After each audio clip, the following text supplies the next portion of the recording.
Good morning friends.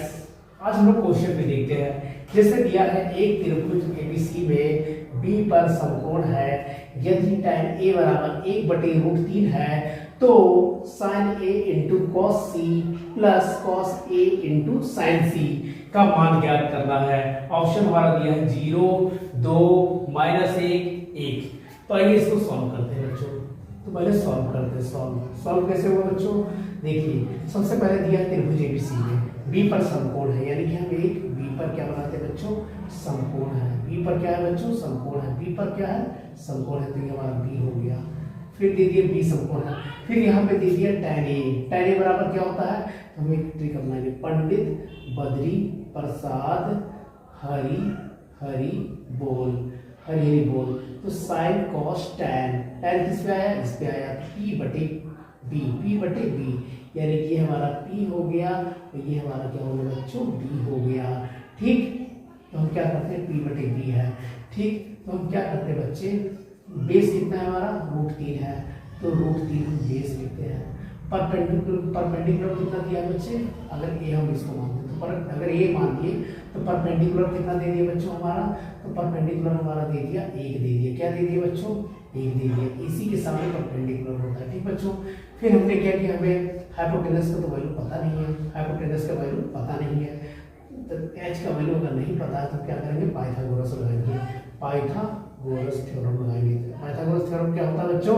H square बराबर base का square plus P का स्क्वायर। ठीक बच्चों, तो एच हमारा कितना दिया पता नहीं है, तो हम ऐसे लिख देंगे। बेस कितना बच्चे हमारा? √3 है, तो √3 का स्क्वायर करेंगे और प्लस परपेंडिकुलर कितना है? 1 है, तो 1 का स्क्वायर करेंगे। परपेंडिकुलर कितना बच्चों? 1 है। अब इसको सॉल्व करते हैं। एच स्क्वायर बराबर हो जाएगा 3 का स्क्वायर 3 होता है और प्लस 1 का स्क्वायर 1 ही होता है। तो एच जैसे स्क्वायर हटेगा इधर क्या आ जाएगा बच्चों?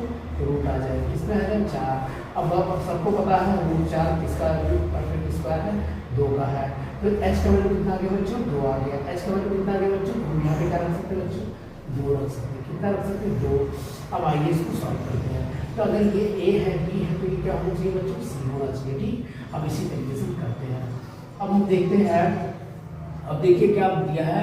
साइन ए और cos C plus cos A into sine सी, यानी कि हमें क्या क्या निकालना है? किसका वैल्यू निकालना है? साइन ए इंटू कॉस सी और plus cos A into sine C का वैल्यू में निकालना है। तो आइए देखते हैं। साइन ए, तो साइन ए बराबर क्या होता है? p बटे एच होता है। साइन ए बराबर क्या होता है? p बटे एच होता है। ये ट्रिक लिखते हैं। पंडित बद्री प्रसाद हरि हरि बोल।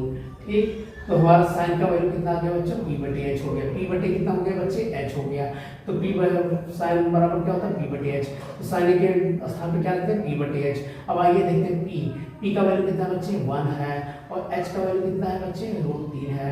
तो p का वैल्यू कितना है? 1 है और h का वैल्यू कितना है? 2 है। ठीक, तो हम यहाँ पे क्या लिखेंगे? 1/2 लिखेंगे इनटू कॉस सी का वैल्यू चेक करते हैं। कॉस सी बराबर क्या होता है? कॉस सी, तो कॉस बराबर होता है b बटे एच। कॉस सी बराबर क्या होता है? b बटे एच, यानी कि कॉस सी का बेस कितना है? 1 है, क्योंकि कॉस सी जिस पे बैठा होगा वही उसका बेस होगा। तो कॉस सी का बेस कितना होगा? 1 है, क्योंकि कॉस सी किस पे बैठा हुआ है? 1 पे, तो कॉस सी का बेस 3 होगा। और h कितना होगा? h क्योंकि छेद नहीं होगा तो सबका h सेम रहेगा। फिर क्या करेंगे? प्लस है तो मैंने प्लस लगाया। कॉस ए का वैल्यू क्या होता है? तो कॉस ए बराबर होता है b बटे एच। अगर कॉस ए इसको मानते हैं तो b बटे एच, तो b यानी कि कॉस ए जिसमें बैठा हुआ वो कॉस ए का बेस होगा।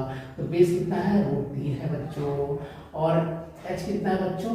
2 है, तो 2 लिखा जाए इनटू साइन सी का वैल्यू क्या होता है? p बटे एच होता है। तो साइन सी से चेक करेंगे। p साइन सी का p कितना है? तो साइन सी के सामने जो होगा वो उसी का p होगा। तो p साइन सी का p क्या है? √3 है। ठीक, और h सबको पता है h 2 है। ठीक, अब फिर हम लोग क्या करेंगे? इसको मल्टीपल करेंगे। 1 एकम 1, 2 दूना 4 प्लस √3 का गुणा √3 से करेंगे क्या मिलेगा बच्चों? 3 मिलेगा, क्योंकि जोड़ा बन जाएगा तो बाहर आ जाएगा 3। और इन दोनों का गुणा करेंगे तो कितना आ जाएगा बच्चों? 4 आएगा। और मैंने आप लोगों को बताया था कि अगर हर बराबर हो तो उसको एक बार लिखो, ऊपर वाला जैसा दिया है उसी चिन्ह के साथ उसको ऐसे वैसे लिख लेंगे बच्चों। फिर मैंने क्या किया, इनको प्लस किया तो 3 एक कितना हो गया बच्चे 4, और ये नीचे क्या बैठा है बच्चों 4। अगर 4 से डिवाइड करेंगे तो बच्चों क्या मिलेगा, हमें 1 मिलेगा। क्या मिलेगा बच्चों, 1 मिलेगा। तो एक कौन सा ऑप्शन आया, option number D. Option number D is correct. Very good, thank you.